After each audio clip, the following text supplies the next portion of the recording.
आदरणीय सुदेश दीदी, जो वर्तमान समय ब्रह्मा कुमारीज की जॉइंट चीफ और उसके साथ साथ ज्ञान सरोवर की आप डायरेक्टर हैं और साथ साथ जर्मनी और यूरोप के अन्य देशों का भी आप संभालती हैं, उनकी भी सेवाएं देखती हैं और दादी जी के बहुत समीप रही है। अपनी उस समीपता में आपने दादी में क्या अनुभव किया, हम सभी के सामने शेयर कर रही है आदरणीय सुदेश दीदी। ओम शांति। आज वास्तव में आज तो नहीं कहूँगी, क्योंकि कई दिन पहले से ही 27 मार्च एक ऐसा दिवस है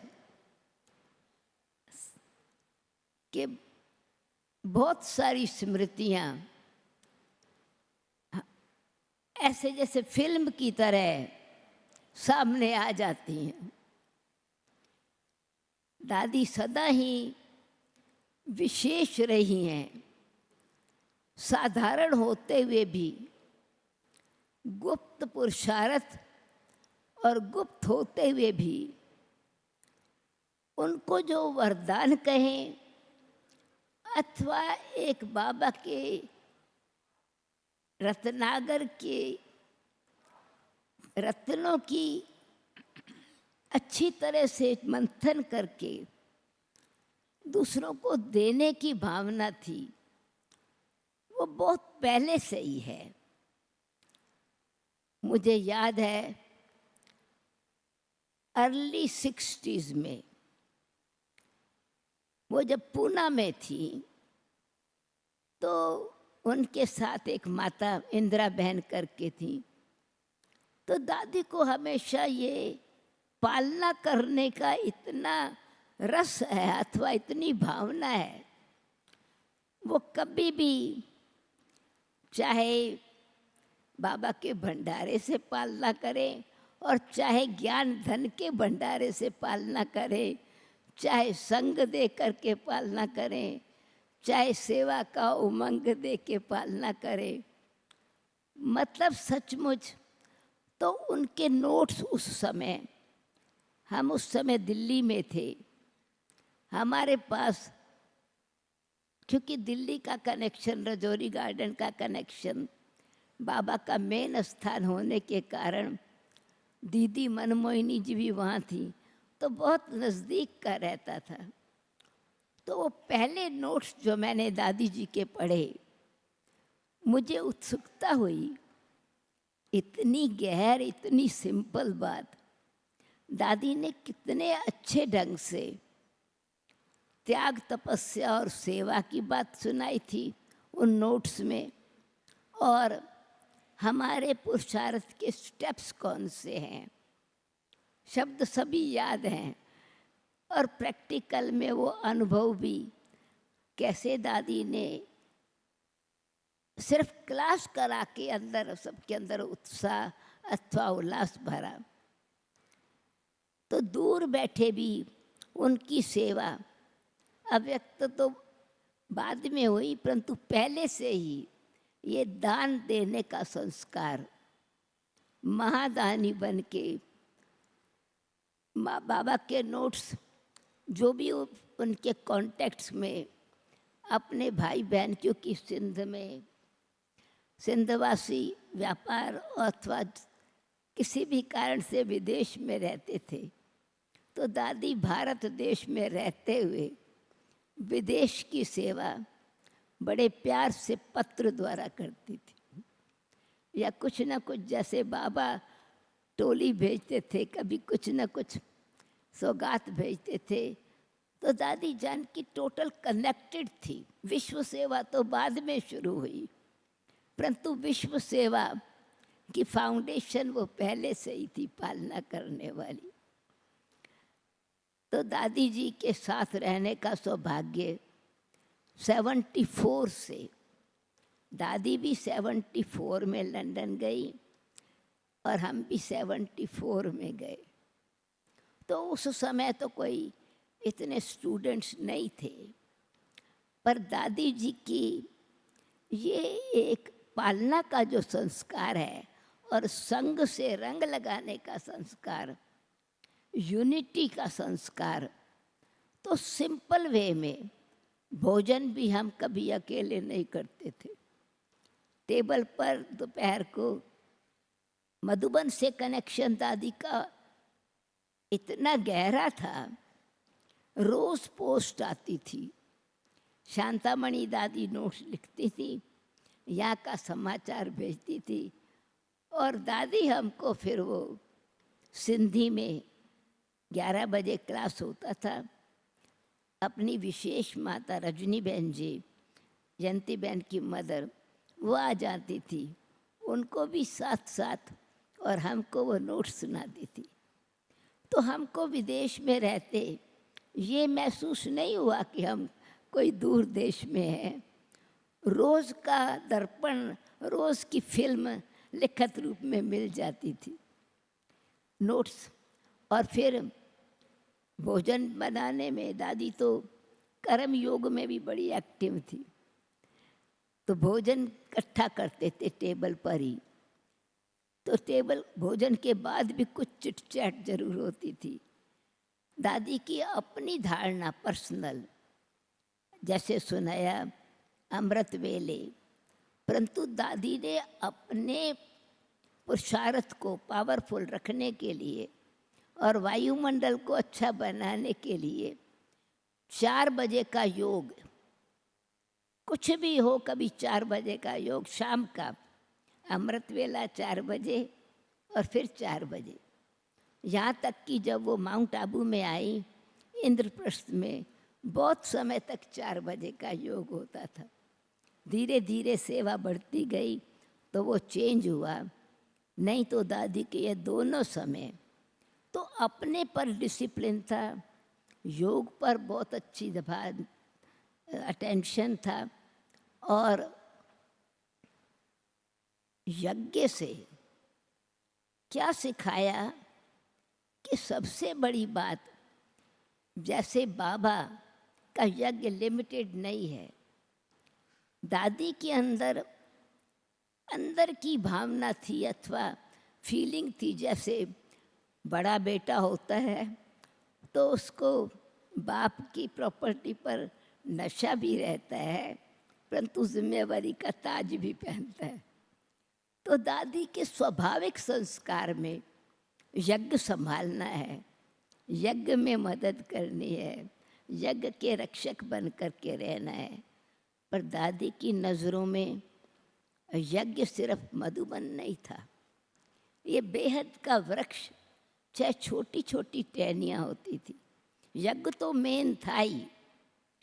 अपना ग्लोबल कोऑपरेशन हाउस बन रहा था, नेचुरली ज़रूरत थी वहाँ पर दादी कहती थी पहले मधुबन फिर लंदन, हर बारी पहले मधुबन को रखा। हॉस्पिटल बना, हॉस्पिटल को हर गुरुवार को सहयोग देना ही है, जैसे भोग लगाना ही है, इतना पक्का था, भोग लगाना ही है। और जेनरोसिटी से तो कहने का मतलब ये है कि छोटा कार्य हो या बड़ा, मुझे याद है छोटे छोटे सेंटर मधुबन में कभी अपनी स्थिति का वर्णन करती थी बहनें, तो दादी फौरन उनके स्थान पर जो उनको चाहिए, मदद चाहिए, वो जेनरोसिटी से मदद करती थी। छोटा सेंटर है, बहन कोई डायरेक्ट कनेक्शन में भी नहीं है, पर यज्ञ तो डायरेक्ट कनेक्शन में है। बाबा का घर तो बाबा का घर है, कोई भी संभाले। तो ये हद नहीं थी, बेहद थी। बेहद का घर बन रहा है, जो भी बड़े बड़े भवन बन रहे हैं, तो भी दादी ने सबका ध्यान खिंचवाया, और छोटे स्थान बने तो भी उतना प्यार से सहयोग दिया। स्थूल बात तो पीछे रही, जो दिल की भावना, बाबा से प्यार मिलता था। दादी ने साकार को साकार रूप में नहीं देखा। दादी जानकी ने साकार को निराकार, निराकार को साकार रूप में देखा। उनकी नज़र में बाबा बाबा ही है। तो जो जितने अनुभव थे सुख के, संबंध के, स्टडी के, तपस्या के, त्याग के, वो बाबा की कहानियाँ अपने अनुभव की सुना के सबके दिलों में जान भर देती थी। और साकार बाबा के साथ संबंध, ये दादी के संबंध के का रिजल्ट है। ब्रह्मा बाबा के फोटो नहीं थे। एक्चुअली ये तो जब लाल किले पर बहुत बड़ा प्रोग्राम हुआ था सारे विदेशियों का और भारतवासियों का, उस समय 5000 चित्र ब्रह्मा बाबा के छपे थे। हम लोग ट्रक भर अपना बॉक्स सूटकेस में कपड़े कम डालते और वो चीज़ लेके आए, सबको वो चित्र बांटे। भवन यहाँ बने तो ब्रह्मा बाबा के चित्र लगे। तो घर घर में एक बाबा का रूम, दादी कहती थी अपने लिए बड़ा रूम रखते हो, बाबा को छोटी सी कोठरी में रखते हो, अलमारी में रख देते हो भक्ति में। बाबा के लिए तो बड़ा कमरा होना चाहिए। तो हर प्रकार से मेरा कहने का मतलब, प्यार तो जितना बाबा से था और गहरा था, उतना ही प्यार फिर उन्होंने दिल से, दिल की गहराई से दूसरों के अंदर साकार बाबा के लिए प्यार बिठाया, सहयोग दिया, स्नेह दिया और हर प्रकार से गंभीरता की मूर्ति, जेनरोसिटी, हर कोई ऑर्डिनरी बात नहीं, स्वच्छता, सच्चाई, सफाई, सादगी तो उनका स्लोगन रहा। परंतु वो सादगी में रॉयल्टी कितनी थी। दादी के कमरे में जाओ, स्वच्छ है, कोई भी थोड़ा भी टेबल पर भी थोड़ा कुछ छोटी मोटी चीज़ें दादी अपने हाथ से ठीक करती थी। तो अहम कुछ नहीं, किसी में वहम भी नहीं, पर रहम सब के लिए। और अपने से जो प्यार बाबा से, अव्यक्त बाबा से मिलता था, मैंने बहुत बारी नोट किया क्योंकि दादी तो बेबी की तरह बाबा से चिपक जाती थी और उस आनंद ले रही होती थी। अब भी आप देखेंगे जैसे कभी छोटा बच्चा, कभी फ्रेंड, तो बाबा जब उनसे मिलते थे, अव्यक्त बाप दादा से, तो रस लेते लेते उनको होता था ये सब भी लेवें, तो फौरन ध्यान खिंचवाती थी इधर। और फिर बाबा का ध्यान उधर है तो बड़े आराम से, आनंद से देखती थी बाबा इनको प्यार कर रहे हैं। फिर अपनी तरफ ध्यान नहीं खिंचवाती थी। अपना ध्यान, प्यार जो मिला वो सबको मिले। तो चाहे बाबा का ज्ञान, चाहे योग की शक्ति, चाहे रूहानी प्यार, वो खुद भी भंडार थी, दूसरों का भी भंडार भरा। ऐसी दादी की बातें तो बहुत हैं जो सारा दिन भी अगर सुनाते रहे कम नहीं होगी। समय को देखते मैं पूरा करती हूँ। विजन कितने ऊंचे होते थे, कमाल। सेवा के बड़े बड़े जो स्थान खोले, म्यूजियम खोला, रिट्रीट सेंटर्स बने, ये दादी का विजन छोटा नहीं होता था, बड़ा होता था और बढ़ता ही जाता था। पर एक बारी दृढ़ता कर ली ना, तो वो दृढ़ता सदा ही करके सफलता मिलती थी। तो इस प्रकार से अभी मैं, अथाह सागर है, एक गागर की थोड़ी सी बूंदें ही आपको दी है। ओम शांति। आपने तो खुद भी अनुभव किया है।